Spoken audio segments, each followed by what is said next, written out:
are here in the near the Silicon Valley area where you teach at Berkeley and there's executive leadership for women. I'm wondering what advice you could give for the women that are, in the trenches in the tech fields right now.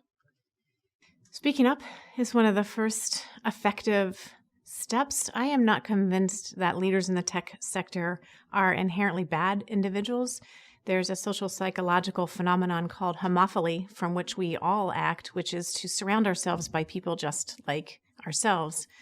If you have a significantly higher proportion of men in tech, you're going to naturally promote hire in people that look just like us. Mm-hmm. So I think the first step for women is to speak up, to really test the waters in terms of, is there a lack of awareness?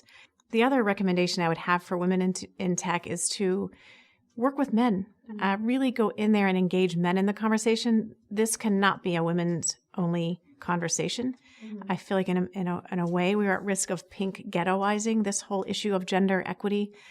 And start with a business case. All of my research and consulting and teaching in this space is looking at why companies perform better when you have a higher level of gender equity inside of the company. There's a great study that shows that teams who are performing tasks who have a greater number of women and men in the room show more collective intelligence, higher collective intelligence. In other words, they perform the task much more effectively.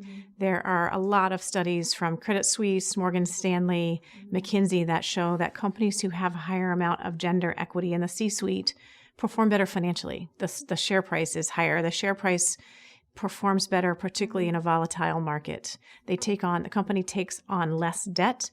And if they do take on debt, which is sometimes an incredibly valid financial strategy, they pay the debt back higher. There's better talent management if you can't be what you can't see. So if there are no women at the top, you tend to leave because you don't see yourself in that leadership structure.